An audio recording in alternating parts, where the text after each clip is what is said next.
اعوذ باللہ من الشیطان الرجیم بسم اللہ الرحمن الرحیم رب یسر ولا تعسر وتمم بالخیر انک علی کل شیء قدیر۔ سامعین محترم، ہم بات کر رہے تھے اسلام کے اندر خاندان کی تشکیل کے بارے میں، اور ہم نے یہ بات کی تھی کہ خود خاندان کی تعریف کیا ہے۔ یعنی چند خاندان کی تعریف میں ہم نے یہ عرض کیا تھا کہ چند افراد کا مشترکہ طور پر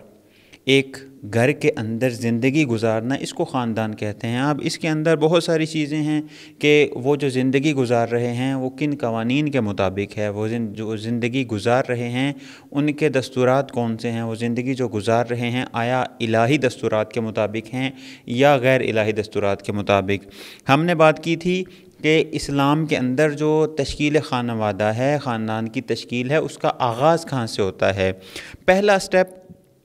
کہ ہم جس کو یہ تصور کر سکتے ہیں کہ یہ خاندان کی تشکیل کے لیے اولین قدم ثابت ہوتا ہے، وہ ہے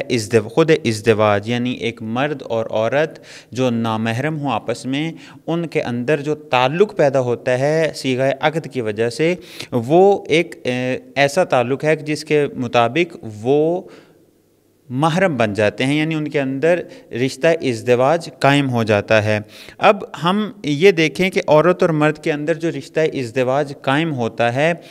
اس کے بعد اس رشتہ ازدواج کے قائم ہونے کے بعد آیا عورت کے اوپر کوئی فرائض ہیں، آیا مرد کے اوپر کوئی فرائض ہیں، آیا عورت کے کچھ حقوق ہیں، آیا مرد کے اوپر کوئی حقوق ہیں۔ اس سے پہلے کہ ہم اس بات کو بیان کریں، ہم اس ایک نقطے کی طرف اشارہ کرتے چلیں۔ دیکھیں، تعلق کی بنیاد ہر انسان جو ایک دوسرے انسان سے تعلق قائم کرتا ہے، چونکہ انسان ایک معاشرتی مخلوق ہے، اور معاشرتی مخلوق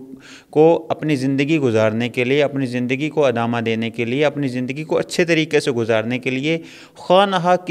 نخواہ بہت سارے تعلقات کی ضرورت ہے۔ ان میں سے ایک تعلق انسان کا اپنی جنس مخالف کی طرف ہے۔ اب یہ جو تعلق ہے جنس مخالف کی طرف، اگر مرد ہے تو اس کو ایک تعلق کی ضرورت ہے ایک عورت سے، اور اگر ایک عورت ہے تو اس کو ایک تعلق کی ضرورت ہے ایک مرد سے۔ اس کی بنیاد کس کے اوپر ہو؟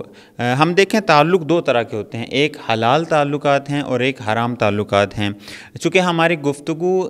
خاندان کی تشکیل کے اوپر ہو رہی ہے تو ہم اس نقطے کو اس محور کے عنوان کے محور کے اندر بیان کریں گے کہ حرام تعلق کون سا ہے اور حلال تعلق کون سا ہے۔ اگر ہم حلال تعلق کی بات کریں تو ایک نامحرم مرد نامحرم عورت کے درمیان حلال تعلق اس وقت قائم ہوتا ہے کہ جب ان کے درمیان صیغہ عقد منعقد ہو۔ یعنی ایک عورت ایک مرد کے ساتھ آسانی کے ساتھ تعلق قائم کر سکتی ہے شرعی اصولوں کے مطابق، شرعی ضوابط کے مطابق، جب ان دونوں کے درمیان صیغہ عقد منعقد ہو۔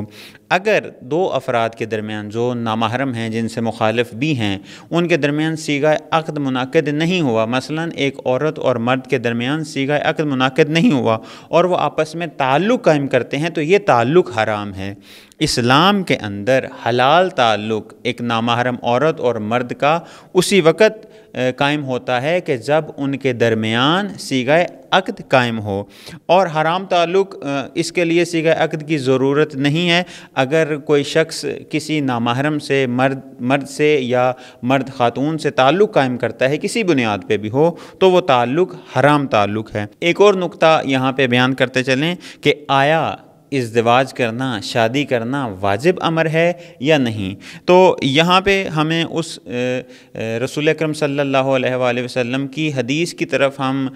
جاتے ہیں، جس کے اندر رسول اکرم فرماتے ہیں کہ النکاح سنتی، نکاح سنت ہے،